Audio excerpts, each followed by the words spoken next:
Hi, it's Lee from colouringqueen.net, and today I've got Alice in Wonderland Make Your Own Masterpiece. And I've reviewed another of these Make Your Own Masterpieces before. I think it was Cinderella. I can't remember, to be honest. My memory is rubbish at the moment. You can see it's slightly bigger than Secret Garden, but it is quite packed with illustrations. Now, I got this book some time ago, and I've shown it before briefly on a review or a haul or something or other.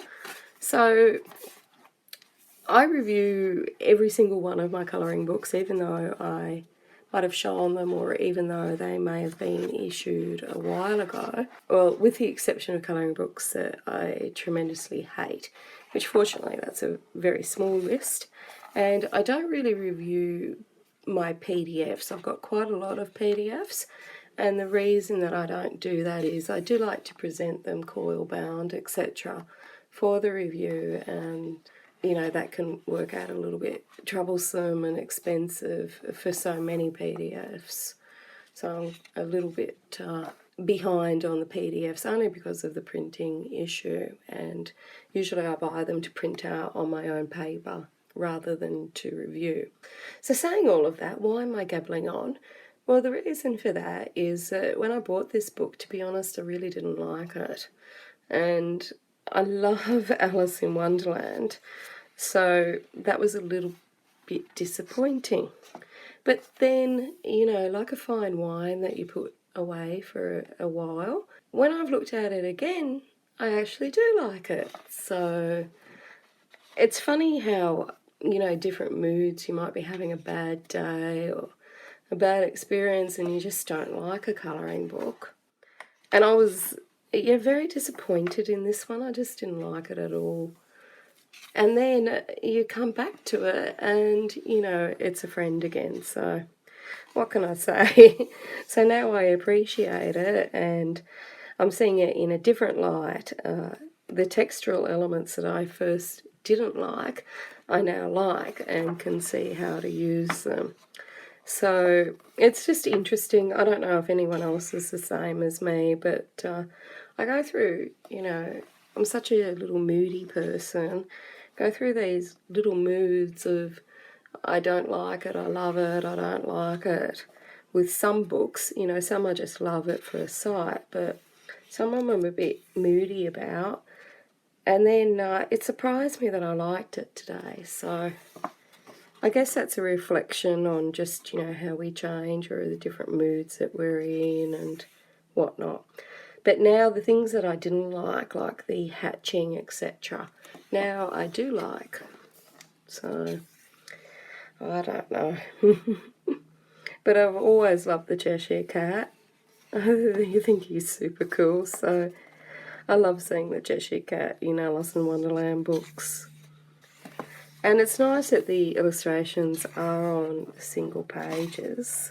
And although there's a little fine dotted line down there, and it's not perforated, but it's a cutting line if you did want to colour these in and perhaps give them to somebody that you love or loves Alice in Wonderland. And so on the left-hand side, we've got detail about what the character is represented in the illustration, as well as some pre-coloured elements there. So we've got Alice and the Dodo over here, and Alice with the Mad Hatter. I think it's been, I don't know, since I was a kid, since I've read Alice in Wonderland. So I'm really thinking about going and getting a copy from the library and giving it another read and appreciating it from an adult's point of view.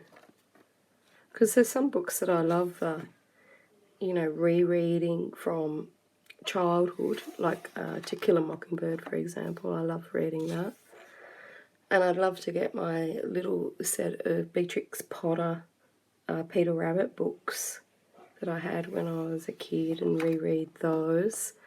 Because as an adult, you might notice things that you didn't notice when you're a child. You might have a fuller appreciation of them. I know I love them. I just want to see if I still love them. I'm sure I would. And so then we've got Alice and the White Rabbit. And this, with all the texture, I initially really did not like that. I guess I was just in a mood that day when I got it. So often, you know, I just set things aside and see if, you know, my mood changes. And some books are impossible to film. They just don't want to film. So like Irene, I've been trying to film that book for, I don't know, 2 years. I was lucky enough that someone actually gave that to me from my colouring group. And for some reason, every time I film it, it just refuses to film properly. It's funny, between my moods and the camera's moods, it's amazing we get anything done. So here we've got Alice in Wonderland, and I love this one. It's very scratchy and sketchy, the whole look of it, but I think when it's coloured that will really add to the originality of the actual artwork. And we've got Alice and the pack of cards. Now of course Alice could wear a purple dress, but really no Alice of mine is going to wear a purple dress. And we've got the Pool of Tears.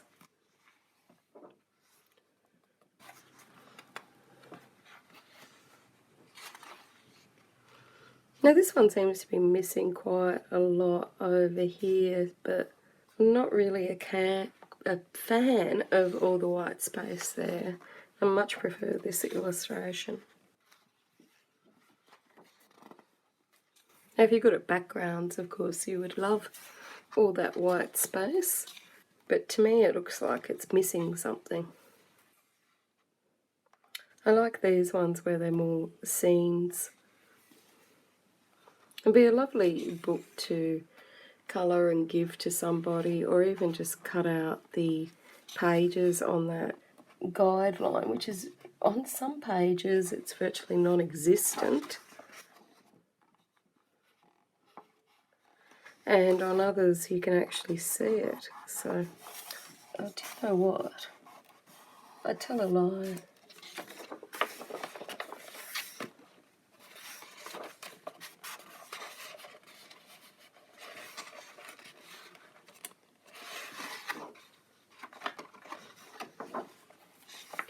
Now that I'm looking at it, I actually think that is perforated. So we'll go to the edge and we'll go to the end, sorry, and we'll have a look. This is a great scene. We've got various Alices in here, like the big Alice and the little Alice are very different from each other. And this is another very plain one. And we've got that colourable card cover there. Now, this is the hardest book ever.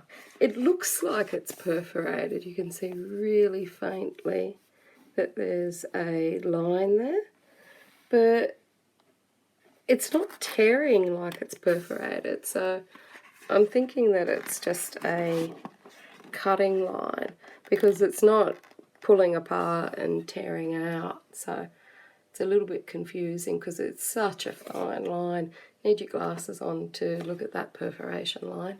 So that's it for the Alice in Wonderland Make Your Own Masterpiece. The links, as usual, are below the video. Until next time, happy colouring.